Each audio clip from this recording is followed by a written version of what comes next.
mga bawal na gamit at ritual sa Pilipinas. Alamin ang katotohanan. Magandang araw mga kakamalayan! Saan mang sulok ng mundo, may mga paniniwala at tradisyon tayong kinagisnan. Dito sa Pilipinas, mayaman ang ating kultura at kasaysayan at kasama na rito ang mga kwento ng mga mahiwagang bagay at kaugalian. Sa video na ito, tatalakayin natin ang mga bawal na gamit at ritual sa Pilipinas. Mula sa mga lumang anting-anting na may kakaibang kapangyarihan hanggang sa mga ipinagbabawal na gamot o pagkain na may epekto sa katawan at mga sinaunang ritual na hindi mo dapat subukan. Samahan niyo ako at ating tuklasin ang katotohanan sa likod ng mga misteryosong paniniwala at gawin na ito. Mga anting-anting biyaya o sumpa. Simula pa lamang ng panahon, ang mga tao ay naghahanap na ng seguridad at kapangyarihan. At dito sa Pilipinas, isa sa mga kinakapitan ng ilan ay ang mga anting-anting. May mga kwento ng mga magsasang nakita ng maliliit na figurin sa bukid, mga mangingisdang nakasap ng kakaibang bato sa dagat, at mga ordinaryong taong nakapulot ng mga lumang kagamitan na sinasabing nagtataglay ng kakaibang enerhiya. May mga anting-anting na hugis tao, hayop, o simbolo. Ang iba naman ay mga dasal na nakasulat sa papel o tela. Ang mga anting-anting na ito ay pinaniniwalaang nagbibigay ng proteksyon mula sa kapahamakan, nagdudulot ng suwerte sa pag-ibig at negosyo, at nagpapagaling pa nga ng mga karamdaman.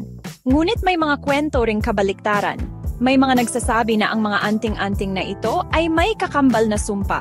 Kapag hindi napaglingkuran o naalagaan ng tama, ang dating hatid na suwerte ay maaring maging kamalasan.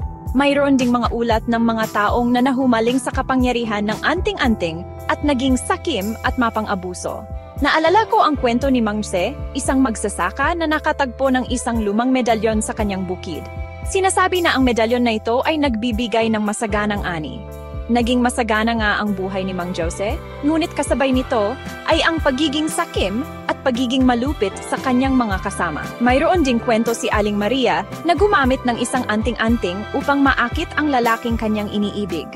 Naging sila nga, ngunit naging miserably ang kanilang pagsasama dahil sa selos at pagdududa.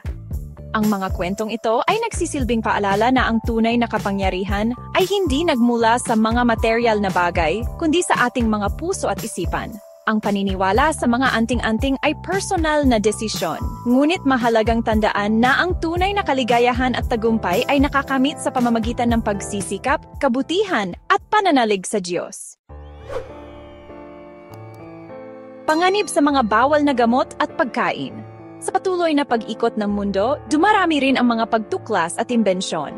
Ngunit sa ating paghahanap ng kaginhawaan at kasiyahan, may mga pagkataon na nahahalina tayo sa mga bagay na tila ba mabilis na solusyon. Ngunit mapanganib pala sa ating kalusugan. Dito sa Pilipinas, may mga ipinagbabawal na gamot at pagkain na nagkalat sa mga lansangan at maging sa internet. Ang mga ito ay maaaring magmukhang ordinaryong gamot o pagkain, ngunit ang katotohanan, ang mga ito ay nagtataglay ng mga kemikal na nakasasama sa ating katawan. Isa sa mga halimbawa ay ang mga ipinagbabawal na gamot na nagdudulot ng matinding sakit ng ulo, pagkahilo, at pagsusuka. Mayroon ding mga gamot na nagiging sanhi ng pagkasira ng atay at bato. Bukod sa mga gamot, mayroon ding mga pagkain na hinaluan ng mga kemikal upang magtagal ang shelf life o para magkaroon ng kakaibang lasa. Ang mga kemikal na ito ay maaring magdulot ng allergy, cancer, at iba pang malulubang sakit. Naalala ko ang kwento ni Tony, isang kabataang nalulong sa ipinagbabawal na gamot. Akala niya ay makakatulong ito sa kanya upang makalimutan ang problema sa pamilya, ngunit lalo lamang lumala ang kanyang sitwasyon. Nawalan siya ng gana kumain, nanghina ang kanyang katawan at naging palaaway. Mayroon ding kwento si Lisa na bumili ng murang candy sa kalye. Natuwa siya sa lasa nito, ngunit makalipas ang ilang oras, nakaramdam siya ng matinding sakit ng tiyan at nagsuka. Mga kakamalayan, ang ating kalusugan ay ating kayamanan. Huwag nating isugal ang ating buhay sa mga bagay na hindi natin sigurado. Laging tandaan na kumonsulta sa mga eksperto at pumili lamang ng mga gamot at pagkain sa mga lehitimong tindahan at botika. Ang Pilipinas ay isang bansang mayaman sa kultura at tradisyon. Mula sa mga sayaw, awit, at kwento, makikita ang lalim ng ating kasaysayan. Ngunit sa dami ng mga paniniwala at kaugaliang ito, may ilan na nananatiling palaisipan at pinagmumulan ng debate. Isa na rito ang mga sinaunang ritual na ginagawa ng ating mga ninuno. Ang mga ritual na ito ay kadalasang ginagawa upang humingi ng patnubay sa mga Diyos, magpasalamat sa mga biyaya o humiling ng proteksyon mula sa kapahamakan. May mga ritual na ginagamitan ng dasal, awit at sayaw. Mayroon ding mga ritual na ginagamitan ng mga halaman, hayop at maging dugo. Halimbawa na lamang ang ritual na kutkot kung saan ang isang albularyo ay naglalagay ng mga hiwa sa katawan ng isang tao upang mailabas daw ang mga masasamang espiritu. Mayroon ding ritual na pasinghal kung saan ang isang manggagamot ay humihihip sa katawan ng isang may sakit upang mawala daw ang sakit. Ngunit sa paglipas ng panahon, ang ilan sa mga ritual na ito ay nababalot na ng kontrobersya. May mga nagsasabi na ang mga ito ay delikado at hindi na dapat ginagawa. Mayroon ding mga nagsabi na ang mga ito ay bahagi ng ating kultura at dapat nating igalang. Naalala ko ang kwento ni Mang Pedro na nagkasakit ng malubha. Sa halip na magpatingin sa doktor, dinalas siya ng kanyang pamilya sa isang albularyo. Sumailalim si Mang Pedro sa ritual na kutkot, ngunit lalo lamang lumala ang kanyang kondisyon at kalaunan ay pumanaw. Isa pang kwento ay ang kay Aling Elena, na sumangguni sa isang manggagamot upang humiling ng suwerte sa negosyo.